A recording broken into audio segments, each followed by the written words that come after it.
अस्सलाम वालेकुम मेनो अजीज़ बच्चो आज से पर्न आज 19 जून 2021 जमात ूरम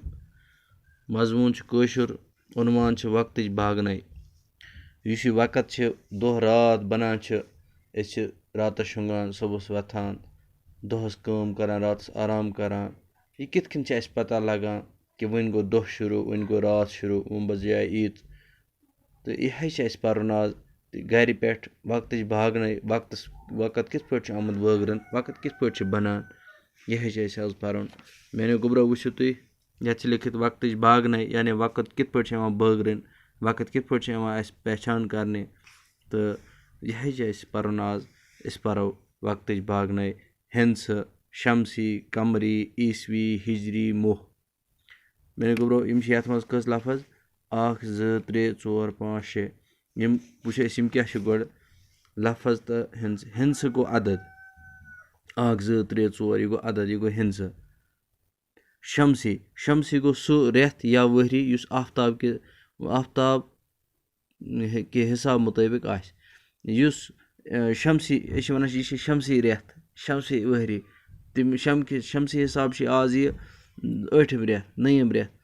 मगर सह आफ्ताबस पे वहरी गसान शुरू या आफ्ताब के हिसाब मुताबिक वहरी पकान तथ वन शमसी कमरी गो सू रेत या वहरी जून मुताबिक वन चंद्र खोत या 29 चंद्र खोत कि या 20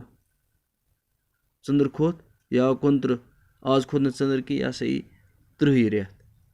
ये चंद्रस पे हिसाब करान ईद आसान चंद्र वुचान माना तम सात कैलेंडर कह माना तम सात रेडियो कह तथ वन कमरी रेत इस कमरी या वहरी रेत जून पे वुचान ये हिसाब जून पे तथ वन कमरी पत गो ईसवी गो सह रेत या सह वहरी हजरत ईसा अलैहिस्सलातु वस्सलाम पैगंबर तम सद वक्त पे अजुक तान चलान तथ वन ईसवी ठीक शाबाश प्यारे बच्चों यह थो तुम याद हिंस यह गो अदद यानी 1 2 3 4 5 शमसी गो सह रेत या सह वहरी आफ्ताब के हिसाब मुताबिक कमरी गो सह वहरी या सह रेत या सह वहरी जून हिंद हिसाब मुताबिक ईसवी गो हजरत ईसा सद वक्त पे शुरू कर आमुत सन सन हजरत ईसा अलैहिस्सलातु वस्सलाम सद पे शुरू कर आमुत तथ वन ईसवी ठीक वन पर तुम वुचान मे ब्रोकन गर यथ गर मज 3 मह 3 मह तुम पता गर मज 3 मह अख सेकंड हावन वोल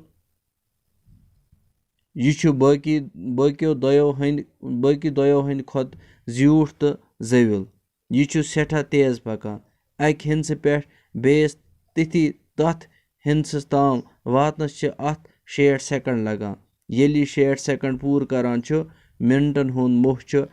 अमि सात अक लकट निशान पे 20 लकटिस निशानस ताम पकान अमुक मतलब गो 60 सेकंडन हुंद 1 मिनट ठीक ये लकट लकुट सेकंड मोह यह यम जाय पे शुरू गसान पका पका पका पका पका बे वातान यथ जाय तो योत यह 1 चक्कर पूर करान यह पकान 1 मिनट पे बीस मिनटस तान तम मतलब गो 1 मिनट 60 सेकंडन हुंद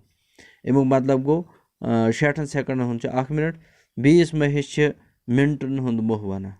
मोह गो अ लकट सजन हिश अत वन मोह यह सेकंड महिस यूता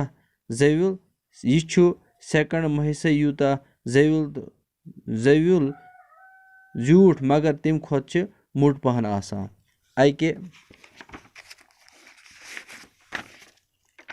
हिंस पे तथी हिंदस ताम वातनस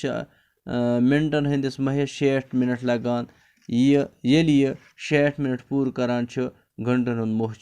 20 काल यीतिस कालस अक हिंस पे 20 हिंस ताम पकान अमुक मतलब गो 60 मिनटन हुंद 1 घंटन हुंद मोह सारवे खोत छुट तो मुट आसान 1 दह यानी रात हेथ 24 घंटन हुंद आसान अक शमसी रेतुक 30 या 31 दोहन हुंद आसान मगर कमरी रेत 29 या 30 दोहन हुंद आसान अख वहरी 12 रेतन हुंद आसान ईस्वी रेतन पन्न नाव तो हिजरी रेतन पन्न नाव कशीर रेतन पन्न नाव सुन गोबरो इस वुचान दह रात बना यिथ पे बना ये आफ्ताब खसान या वसान बना दह रात मगर अकिस दोहस तो रातस मज 24 घंटे कस घंटे 24 घंटे अकिस वहरिस मज 12 रेत चाहे ईस्वी वहरी नमो या कमरी वहरी नमो अत मज 12 रेत ठीक है अकिस गर मज 3 मोह अकिस वन सेकंड मोह बीस वन मिनट मोह बीस वन घंटो मोह सेकंड मोह सारे खुद जविल तो तेज पकन वोल तम खुद तेज पकान तथा वन सेकंड मिनट मोह तम खुद आस पकान सह घंटो मोह पकान पूर चक्कर ये 60 मिनट कर हो तो तेल बना 1 घंटा ठीक है अकिस दोहस रात मज 24 घंटे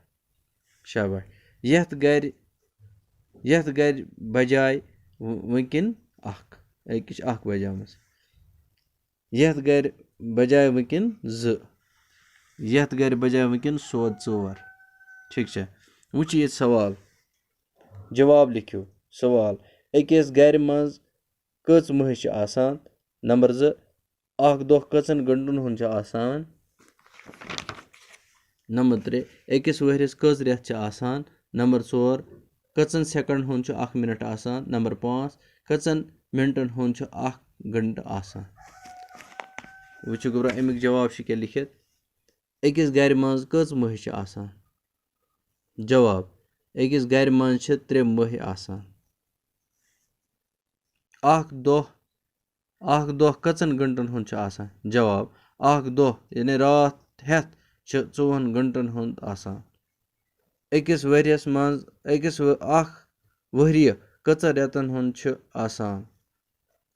अकिस वहरियस 12 रेत आसान अकिस वहरियस कज रेत आसान जवाब अकिस वहरियस 12 रेत आसान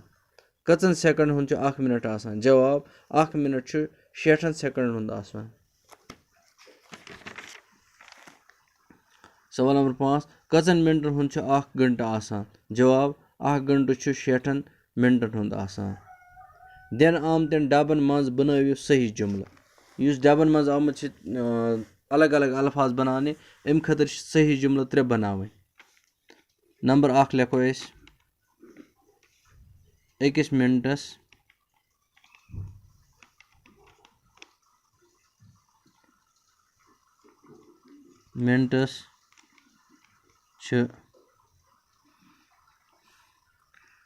अकिस मिनटस 60 सेकंड ठीक नंबर 2 अकिस दोहस अकिस दोहस 12 घंटा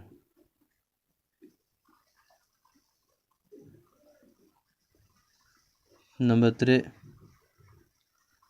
अकिस हफ्तस 7 दो बने नजर जुमला